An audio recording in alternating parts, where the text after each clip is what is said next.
The ship dropped out of hyperspace, and the city of Nexus Prime filled the viewport like a dream made real. Towers of crystal and light stretched toward the stars, built by species that had mastered space travel when humans were still learning to make fire. Commander Jake Holloway had seen this view 100 times, but it never failed to make him feel small. "Docking clearance confirmed," said Lieutenant Katie Morgan from the pilot's seat. Her voice was flat, professional, but Jake knew her well enough to hear the tension underneath. "They want us at Platform 7. Jake nodded and turned to look at his crew. Chief Engineer Danny Reeves sat in the corner, his thick arms crossed over his chest. Dr. Amy Nolan stood near the medical station, her fingers tapping nervously against her leg. They all knew what today meant. 300 years of service, 300 years of waiting, and it all came down to this moment. The Galactic Council was finally going to vote on humanity's petition for full membership. The ship landed smoothly, and Jake led his crew through the gleaming corridors of the station. Alien species moved around them in rivers of color and sound. The Crocian clicked their mandibles in greeting, their insect-like bodies towering over the humans. The Velith glided past on their hovering platforms, their ancient eyes watching everything with cold interest. And the Elthari, beautiful and terrible, walked with the confidence of beings who had ruled the galaxy for 10,000 years. None of them looked at the humans with respect. Some looked with curiosity, like scientists examining interesting animals. Others looked with something close to pity. Most did not look at all. Jake kept his face calm as they entered the great chamber. The room was vast, a dome of living crystal that pulsed with soft light. Hundreds of species had gathered here, their representatives seated in a great spiral that rose toward the ceiling. At the center stood a platform where petitioners could address the council. "Commander Holloway," a voice called out, "you may approach." Jake walked forward alone, his boots echoing on the polished floor. He had prepared a speech, had practiced it 1,000 times. He wanted to tell them about humanity's contributions, about the wars they had fought, the technologies they had shared, the lives they had saved. He wanted to remind them that humans had bled for this council, had died for species that barely knew their names. But when he reached the platform and looked up at the assembled faces, he realized that none of them were really listening. The Elthari High Speaker, a being of flowing light and shimmering tendrils, was already reading from a prepared statement. "The Council has considered humanity's petition for full membership," the High Speaker announced. Its voice was like music, beautiful and cold. "After careful deliberation, we have determined that the petition is denied." Jake felt the words hit him like a physical blow. Around him, the chamber erupted in murmurs, but he could not make out individual voices. Everything seemed distant, like he was underwater. "The Council recognizes humanity's contributions," the High Speaker continued. "Your species has proven useful in many capacities. However, full membership requires a level of maturity and stability that humanity has not yet demonstrated. You are a young species, prone to emotional excess and irrational behavior. Perhaps in another 1,000 years, you will be ready. Another 1,000 years. Jake thought of his grandfather, who had served in the Vernax Wars and died believing that his sacrifice would earn humanity a place among the stars. He thought of his mother, who had spent her life as a diplomatic aide, translating for species that treated her like a clever pet. He thought of all the human soldiers buried on alien worlds, their graves unmarked because the Council did not consider them important enough to remember. "You are dismissed," the High Speaker said. Jake walked back to his crew in silence. Katie's hands were clenched into fists. Danny looked like he wanted to hit something. Amy had tears in her eyes, but her jaw was set with quiet fury. "Let's go," Jake said. They walked back to the ship without speaking. The alien crowds parted around them, already forgetting they existed. Jake felt a strange calm settling over him, like the silence before a storm. Once they were aboard and the door had sealed behind them, Katie finally spoke. "What do we do now?" she asked. Jake sat down in the command chair and stared at the viewport. Nexus Prime glittered in the darkness, beautiful and indifferent. "I want to show you something," he said. He pulled up a file on the main screen. It was a list of names, thousands of them, scrolling past too fast to read. "These are all the humans who died in Council service in the last 50 years, Jake explained. Soldiers, engineers, doctors, explorers. They gave everything they had, and the Council thanks them by telling us we're not mature enough to sit at their table." "Jake," Amy said softly, "what are you thinking?" He turned to look at her, and for the first time since the verdict, he smiled. It was not a happy smile. "I'm thinking that we've been asking the wrong question," he said. "We've been asking how we can prove ourselves to the Council. But maybe the real question is why we should bother trying." Danny leaned forward. "What do you mean?" "I mean that for 300 years, we've been begging for scraps from species that don't respect us and never will. We fought their wars, built their machines, healed their sick. And what do we have to show for it? A pat on the head and a promise that maybe our great-great-grandchildren will be good enough." He stood up and walked to the viewport. "I'm done begging," he said. "I think it's time we reminded the galaxy that humanity doesn't need the Council's permission to exist." Katie stepped up beside him. "You're talking about leaving." "I'm talking about walking away," Jake corrected. "Quietly, peacefully, without anger or violence. We just stop participating. We stop fighting their wars. We stop maintaining their infrastructure. We stop giving them everything we have and getting nothing in return. They'll never let us go," Danny said. "We're too useful to them." Jake turned to face his crew. His eyes were hard, but his voice was steady. "Then they should have treated us better." That night, Jake sat alone in his quarters and composed a message. It was addressed to every human colony, every human ship, every human outpost scattered across the galaxy. The message was simple, just 3 words that would change everything. "We are done." He pressed send and watched the message disappear into the void. Somewhere out there, across 1,000 worlds, humanity was about to wake up and realize that they had a choice they had never considered before. They could walk away, and the cosmos would never be the same. The message spread like fire through dry grass.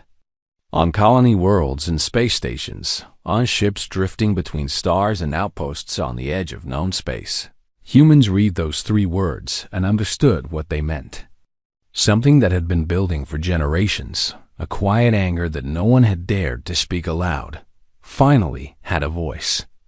On Mars, Admiral Chris Delgado called an emergency meeting in a bunker deep beneath the red soil.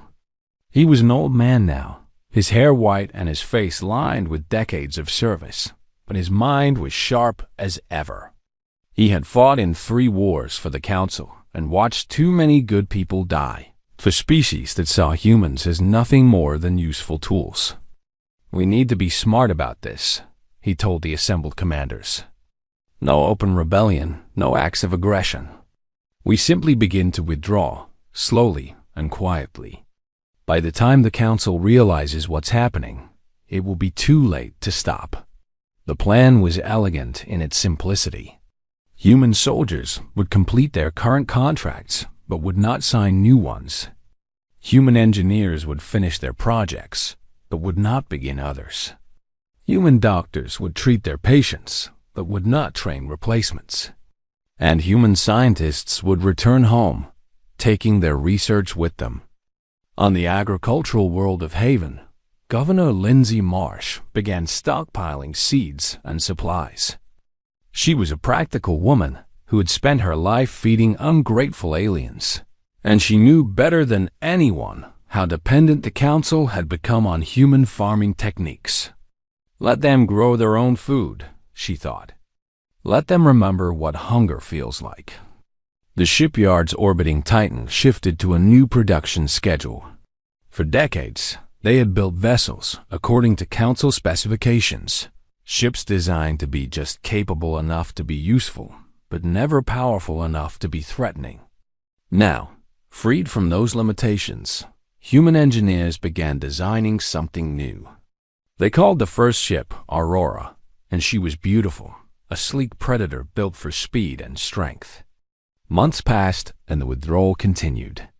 The Council noticed nothing at first. Humans still appeared at their assigned posts, still smiled politely at their alien supervisors, still did their jobs with quiet efficiency. But beneath the surface, everything was changing. Ambassador Nathan Cole was a patient man. He had spent 20 years navigating the complex politics of Nexus Prime, learning when to speak and when to stay silent. Now he had the most difficult job of his career, telling the Council that humanity was leaving without making it sound like a declaration of war. He requested a formal audience with the High Speaker and was granted one after only a 6-month wait, which was remarkably fast by Council standards. The Elthery received him in a private chamber, a room of flowing water and soft light designed to put visitors at ease. "Ambassador Cole," the High Speaker said, "what brings you here today?" Nathan kept his expression neutral. "I come bearing an official notice from the Human Parliament. After much consideration, we have decided to redirect our focus toward internal development. We will be gradually reducing our participation in Council affairs." The High Speaker's tendrils rippled with what might have been amusement. "Reducing your participation? What exactly does that mean?" "It means that we will no longer be volunteering for military operations. We will no longer be staffing Council medical stations. We will no longer be maintaining jump gates outside human-controlled space. We wish to focus on our own affairs for a time." "This is unexpected," the High Speaker said. "May I ask what prompted this decision?"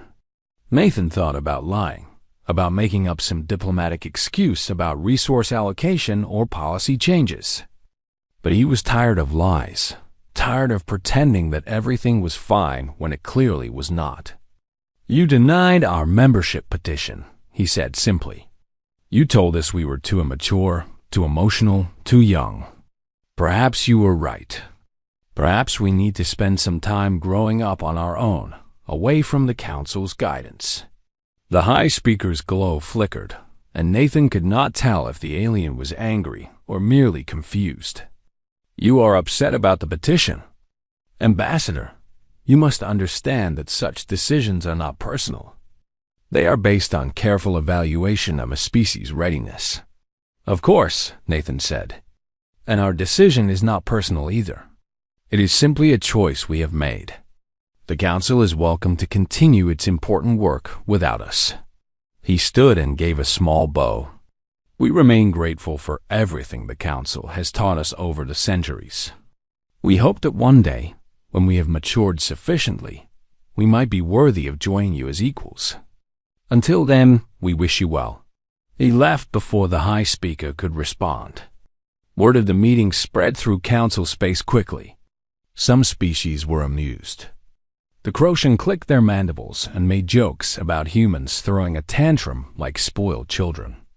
Novelith, as always, said nothing but watched with ancient eyes that seemed to see further than anyone else. "Let them go," laughed a Crocian general at a diplomatic reception. "They will come crawling back within a decade. Humans cannot survive without us. They need our technology, our medicine, our protection. Without the Council, they are nothing." Others were less certain. A young Elthery diplomat named Siren had worked closely with humans during the last Vernax campaign. She had seen how they fought, how they thought, how they refused to give up, even when the odds seemed impossible. "We should not dismiss them so easily," she warned her superiors. "Humans are more capable than we give them credit for." No one listened to her. The years began to pass. Human presence in Council space grew thinner. like a tide slowly pulling back from the shore.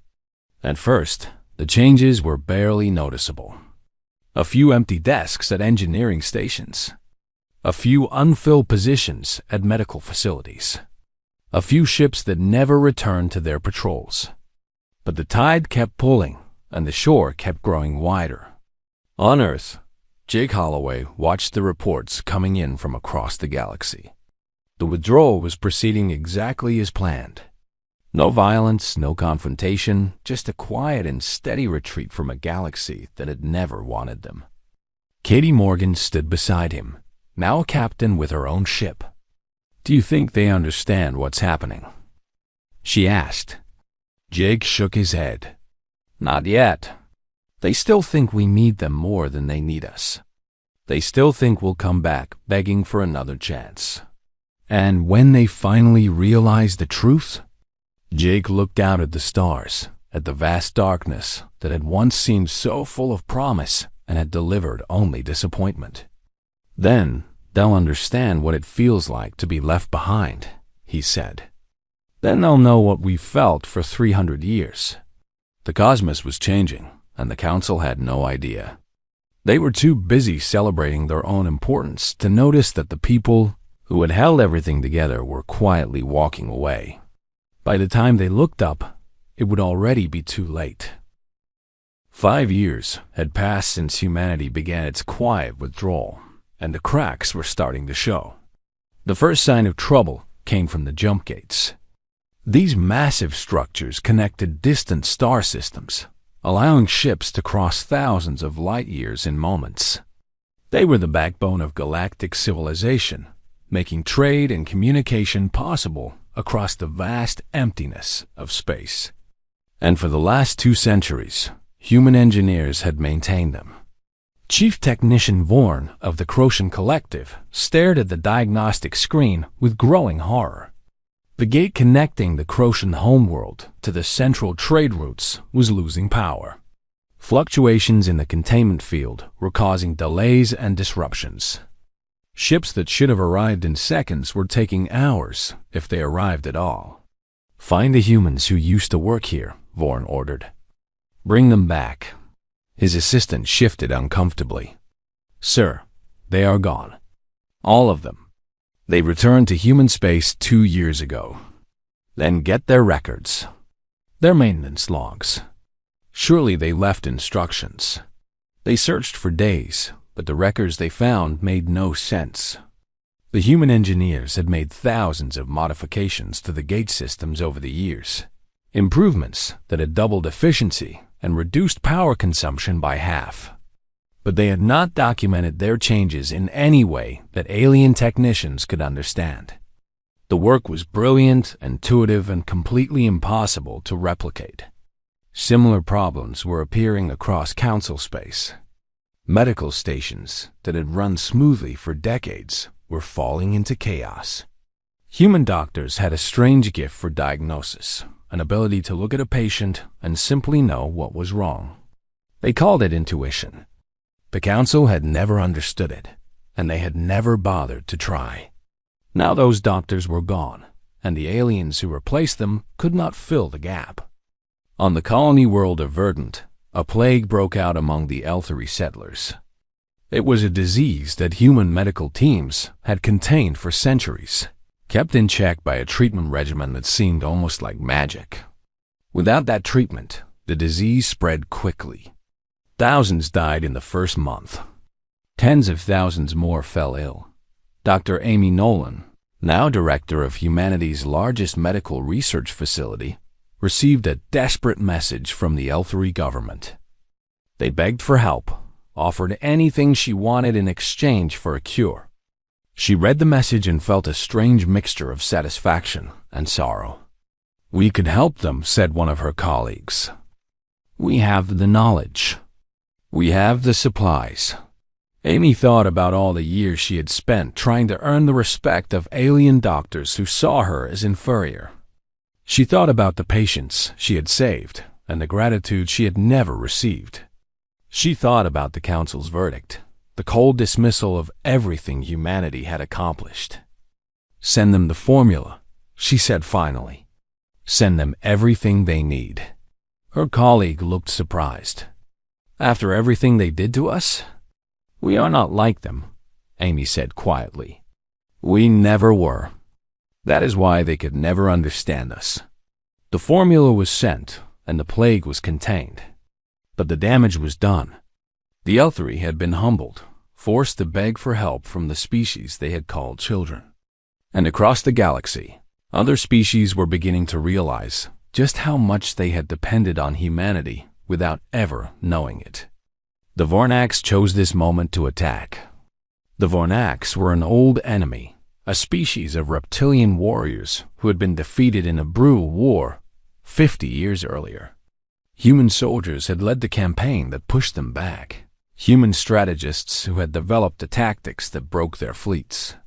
The Vornax had never forgotten their defeat, and they had never stopped waiting for a chance at revenge. Now, with human forces withdrawn from the front lines, they saw their opportunity. Their warships poured across the border in a wave of fire and destruction.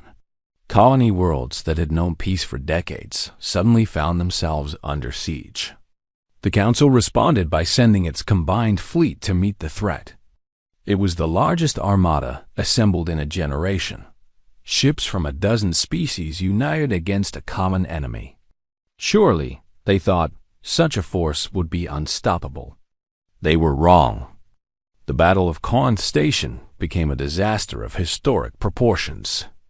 Council commanders, trained in rigid doctrines and predictable strategies, could not adapt to the Vornax's savage assault. They expected the enemy to fight by the rules, to seek advantage through positioning and logistics. Instead, the Vornax fought like cornered animals, desperate and vicious and utterly unpredictable. Human commanders would have recognized the pattern. Human soldiers would have known how to respond. But there were no humans at Corinth Station, and the Council fleet was torn apart. News of the defeat sent shockwaves through the galaxy. Species that had felt safe for centuries suddenly remembered what fear felt like. Emergency sessions were called on Nexus Prime, and for the first time, the Council began to discuss what had once been unthinkable. They needed humanity back. The High Speaker summoned Ambassador Nathan Cole to the Great Chamber. The room was different now, the crystal walls dimmer, the assembled representatives fewer and more frightened. Nathan stood on the platform where Jake Holloway had stood 5 years earlier and looked up at faces that no longer seemed so confident. Ambassador Cole, the High Speaker said. Its voice was not so musical anymore. The Council requires humanity's assistance. We ask that your species return to active service immediately. Nathan had prepared for this moment. He had known it would come, had watched the galaxy crumble, and waited for the inevitable request. Now it was here, and he found that he felt nothing but tired. I am sorry, he said, but humanity has other priorities at this time. We are focused on the development of our own territories. We cannot spare the resources for external operations. The High Speaker's tendrils flared with anger. You would abandon us? After everything we have done for you? Nathan almost laughed. Almost. With respect, High Speaker, you have done nothing for us. You have taken our labor, our knowledge, our lives. You have given us nothing in return except the promise that one day, if we were very good, you might consider treating us as equals. He shook his head slowly. We are done waiting for that day. We are done hoping that you will change. We have made our choice, and we will live with the consequences. Perhaps you should consider doing the same. The silence that followed was absolute. Nathan Cole turned and walked out of the great chamber, his footsteps echoing in the emptiness. Behind him, the Council began to argue. Some called for negotiation, for offering humanity whatever it wanted to bring them back. Others, still proud despite everything, demanded that humanity be forced to return conquered if necessary. It was the Veleth Elder who finally spoke, its ancient voice cutting through the chaos like a blade. We have made a terrible mistake, it said. not in underestimating their strength, but in underestimating their worth. For 300 years, they asked only to be respected. We refused. Now they have stopped asking, and we have only ourselves to blame. The chamber fell silent, and for the first time, the council understood the truth. Humanity had not abandoned them out of anger or revenge.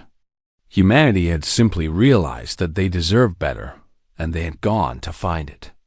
The cosmos trembled, not with war, but with the terrible sound of something precious being lost forever. The cosmos trembled as humanity walked away. Part 4. The declaration of war arrived on a quiet morning.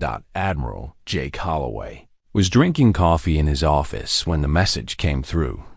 He read it twice, then set down his cup and looked out the window at the blue sky of Earth. After everything, after all the years of quiet withdrawal and patient waiting, the Council had finally decided to use force. "They are demanding our immediate return to service," Katie Morgan said, reading from her tablet. "Failure to comply will be considered an act of aggression. They are giving us 7 days to respond." Jake nodded slowly. He had expected this, had planned for it, had hoped it would never come.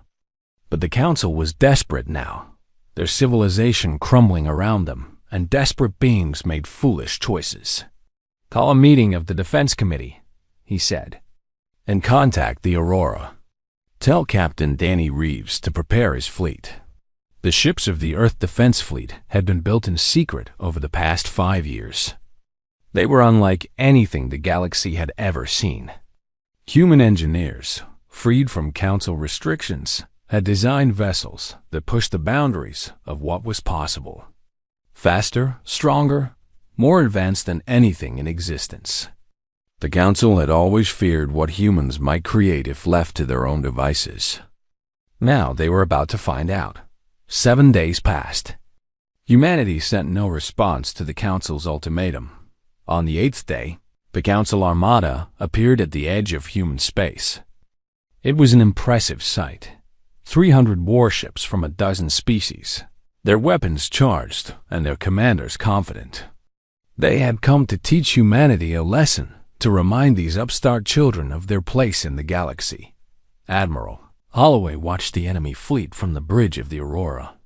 Around him, his crew worked with quiet efficiency, preparing for battle. There was no fear in their movements, no hesitation in their eyes. They had been waiting for this moment for a long time. "Open a channel," Jake ordered.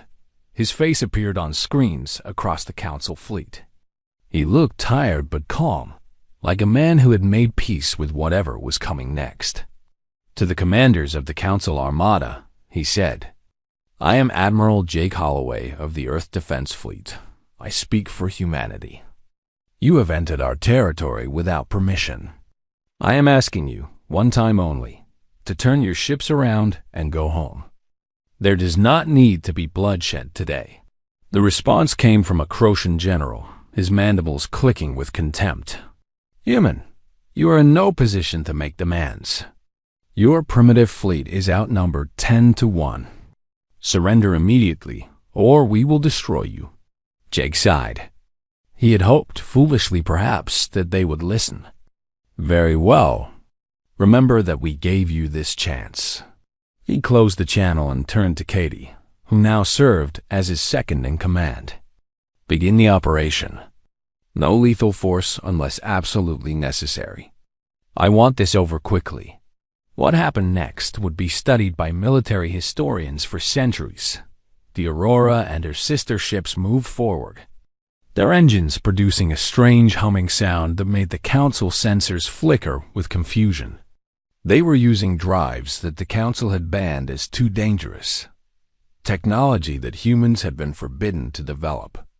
The ships seemed to flicker in and out of reality, appearing in one place and then another without any visible transition. The Council fleet opened fire.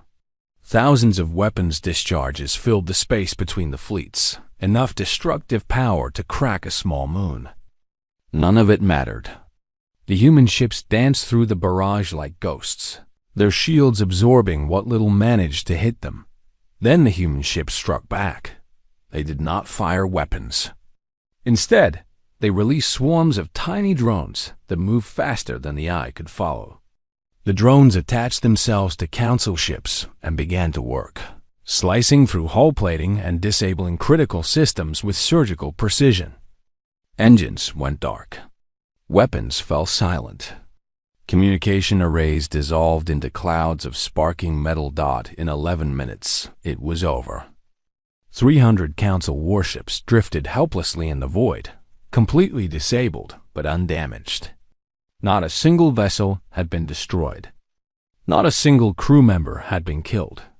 Admiral Holloway opened another channel. Your ships have been disabled.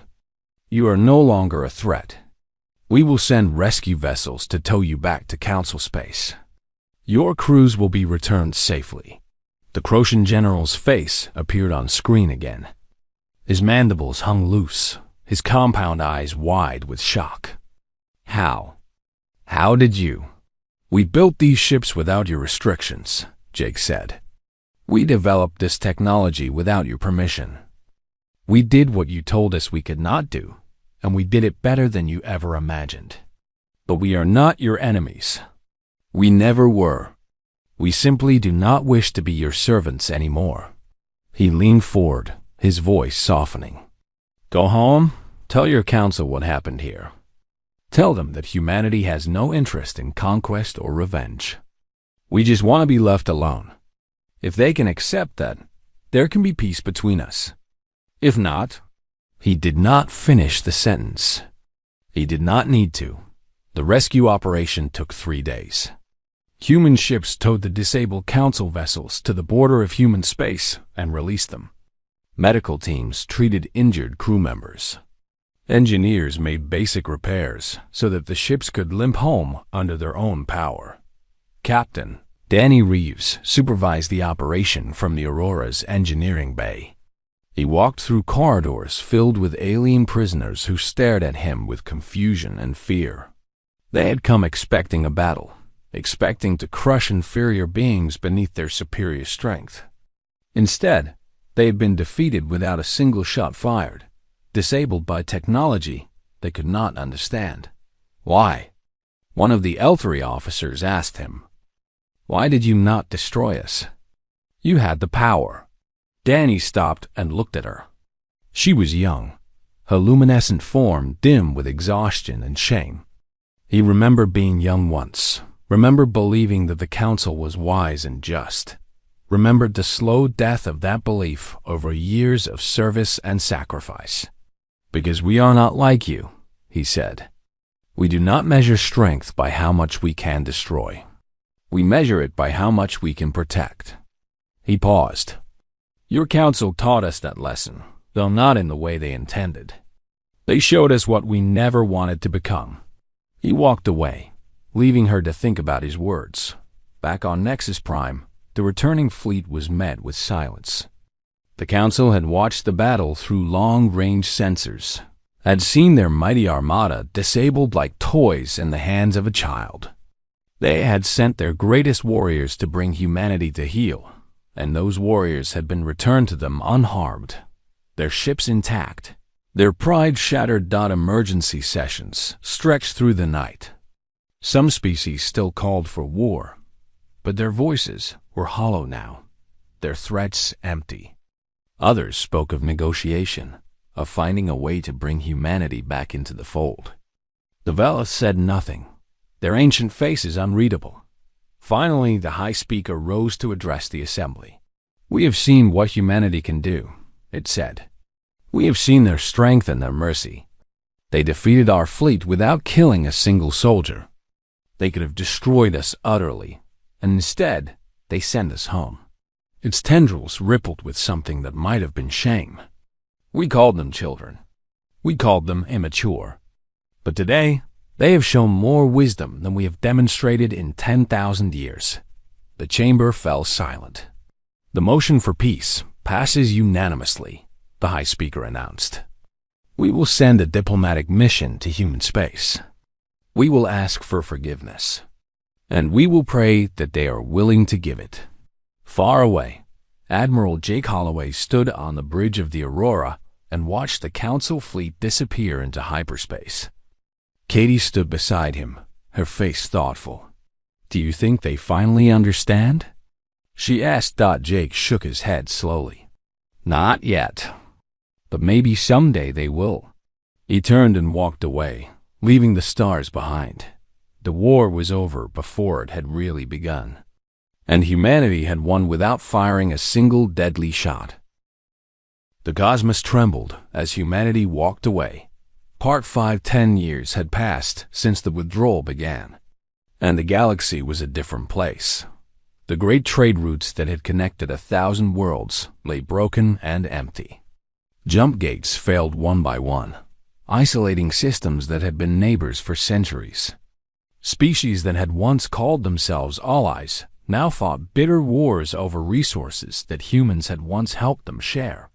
The Council still met on Nexus Prime, but its chambers echoed with the voices of frightened leaders who no longer knew how to solve their problems. On Earth, the sun was setting over the Pacific Ocean. Admiral Jake Holloway, retired now and gray at the temples, sat on a beach and watched the waves roll in. It was a simple pleasure, one he had never had time for during his years of service. Now he had all the time in the world. Katie Morgan found him there, her footsteps soft on the sand. She was an admiral herself now, commander of the entire Earth Defense Fleet.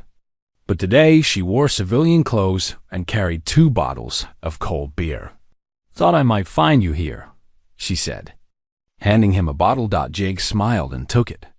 "Some things never change."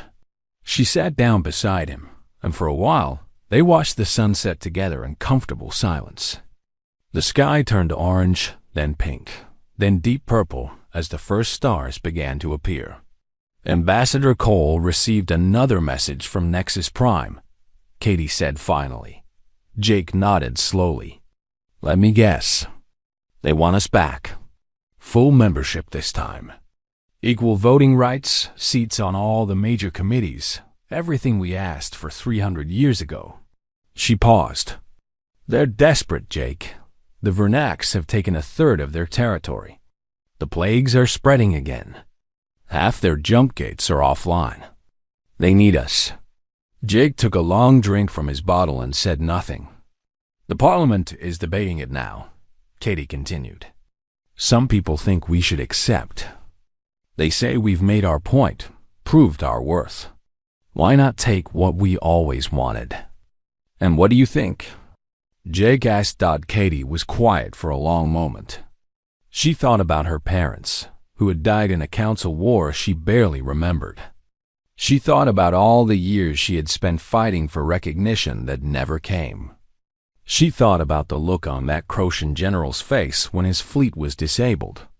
The confusion and fear of a being who had imagined that humans could be so powerful. "I think," she said slowly, "that we've built something good here. Something that belongs to us. Going back would mean giving that up." Jake nodded. "That's what I think too." The Parliament debated for 3 weeks. Citizens across human space watched the proceedings, offered their opinions, argued with friends and family about what humanity should do. It was a conversation that involved everyone, a true democracy in action. The Council had never understood that about humans. Their need to discuss and debate and reach consensus together. In the end, the vote was not even close. Ambassador Nathan Cole, older now but still sharp, traveled to Nexus Prime one last time. The journey took longer than it used to, the jump gates slower and less reliable without human maintenance. When he finally arrived, he found a city that seemed diminished somehow. Its crystal towers less bright, its streets less crowded. The High Speaker received him in the same chamber where humanity's petition had been denied so many years ago. But the room felt different now. The assembled representatives were fewer, their faces marked with worry and exhaustion. The great spiral of seats had empty sections where species that had left or been destroyed no longer sat. Ambassador Cole, the high speaker said. Its voice was still beautiful, but there was a tremor in it that had not been there before. We are grateful that you have come. The Council wishes to formally extend its invitation for humanity to rejoin as full members. We offer everything you once requested and more. Please, tell us you have come to accept. Nathan stood on the platform and looked up at the faces watching him. He saw hope there, desperate and raw. He saw fear. He saw the beginning of understanding. I am honored by the Council's invitation, he said, and I am instructed to deliver humanity's response. The chamber held its breath. We are grateful for your offer, Nathan continued. Truly we are. 300 years ago, it was all we ever wanted. But things have changed. We have changed. He paused, choosing his words carefully. While we were away, we built something new. We created a civilization that is entirely our own, shaped by our values, driven by our dreams. It is not perfect, but it is ours. He took a deep breath. We have decided that we cannot give that up. Not for membership, not for recognition, not for anything you can offer us. The answer is no. Silence filled the chamber. Nathan saw the high speaker's tendrils droop, saw the light in its form grow dim with disappointment. However, he added, we are not closing the door forever. We would be open to new partnerships, new forms of cooperation that respect our independence. Perhaps, in time, we can build something together that is better than what came before. But it will have to be different. It will have to be equal. He gave a small bow. That is humanity's answer. I hope you can accept it. He turned and walked toward the exit. Behind him, he heard the murmur of voices, the beginning of another debate. But he did not look back. Outside the chamber, the young Elthery diplomat named Siren was waiting for him. She had been one of the few who had warned the Council about underestimating humanity. She had been ignored, of course. They always ignored the ones who saw clearly. Ambassador Cole, she said, I wanted to thank you. Nathan raised an eyebrow. Thank me? For refusing your invitation? She smiled, a strange expression on an Elthery face. For showing us what we could become. Your people did not destroy us when you had the chance. You did not gloat or demand revenge. You simply walked away and built something better. She paused. Perhaps one day we can learn to do the same. Nathan looked at her for a long moment, then nodded slowly. Perhaps you can. I hope so. He walked to his ship and began the long journey home, on Earth. Jake Holloway watched the sunset with his grandchildren playing on the beach behind him. They were too young to understand what humanity had accomplished, too innocent to know about the wars and the suffering and the long road to freedom. They just knew that the world was beautiful and that their grandfather loved them. Katie's voice came through his communicator. Cole just left Nexus Prime. It's done. Jake closed his eyes and smiled. Good. The Council looked pretty devastated. Some of them were actually crying. They'll survive. They'll adapt. Or they won't.